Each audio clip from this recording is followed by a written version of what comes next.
सरस्वती जी और उनकी बहू रश्मि के बीच एक दिन बहस छिड़ जाती है। आखिर किसका काम ज्यादा आसान है, बहू का या सास का? माँ जी, सास को काम ही क्या है, आपके सारे काम उंगलियों पे तो हो जाते हैं। कुछ भी। हाँ, हिसाब तो उंगलियों पे ही हो जाता है ना। अरे बेटा, ऐसा सिर्फ अभी लगता है। जो मुझे करना पड़ता है ना, वो तुझे करना पड़े तो समझ आएगा कि असली काम का पहाड़ कैसा होता है। ठेले बराबर वजन भी नहीं है आपके काम में, और बात पहाड़ों के वजन की कर रही हैं आप। तू ऐसा करती ही क्या है घर में बेटा, ये तो बता मुझे। मैं थोड़ी ना कुछ करती हूँ, सब जादू से हो रहा है इस घर में। अरे, एक दिन मेरा काम करोगी तो समझ आएगा। Okay okay, shut up. कल से मैं घर के काम करूंगी और तू मेरी जगह हर चीज का हिसाब रखना, ठीक है? ठीक है, ये भी कर लेते हैं। ये सास बहू की डील के बारे में रश्मि के पति अमन को नहीं पता था, और ना ही अमन के पिताजी सुरेश जी को। पर गेहूं के साथ साथ जैसे घुन भी पिस जाता है, ये दोनों भी पिसने वाले थे। सुबह अमन उठकर रेडी होता है ऑफिस जाने के लिए, तो पता है उसके कपड़े नहीं निकले हुए हैं। अरे रश्मि, तुमने मेरे कपड़े नहीं निकाले? अपनी माँ से पूछो ना, उन्हीं का काम है ये। अमन अपनी माँ के पास जाता है। अब मेरे कपड़े आज आप देने वाले हो क्या माँ? हाँ, देना तो मुझे ही चाहिए, पर तेरी बहू ने कपड़े धोने ही नहीं डाले, तो कोई भी धुला हुआ कपड़ा नहीं है बेटा। हैं? ऐसा क्यों? कपड़े तो धोने आप ही देते हो ना माँ?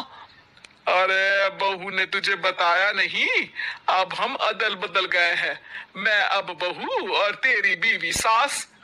अमन परेशान हो गया।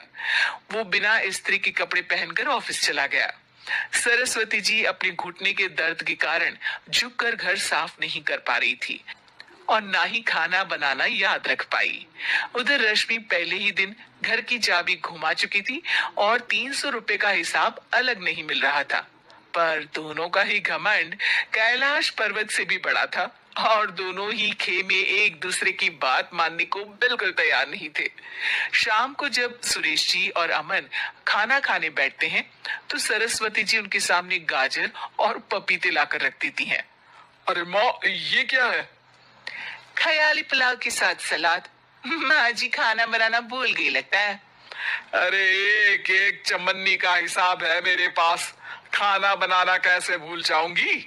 ये तो मैंने पढ़ा था कि फल फ्रूट खाने से सेहत अच्छी रहती है, इसीलिए ये ले, एक फल खा ले। रात को सुरेश जी और अमन अपनी मीटिंग बिठाते हैं अकेले में। बाबूजी, इनकी लड़ाई के कारण ना हमें ठीक से खाना मिल रहा है, उल्टा करके सारे काम रुक गए हैं। हाँ बेटा, 2 भैंसों की लड़ाई में बेचारे खेत के पौधों का भी नुकसान हो रहा है। पर पापा, क्या बताऊं आपको, मैंने माँ को इस महीने की दूसरी तारीख को बिजली के बिल के पैसे दिए थे।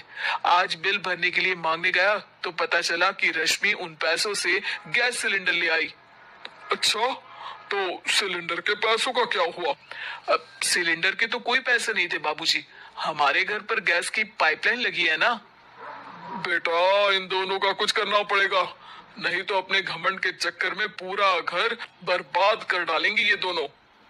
अमन और सुरेश जी काफी सोच विचार के बाद एक निष्कर्ष पर पहुंचते हैं।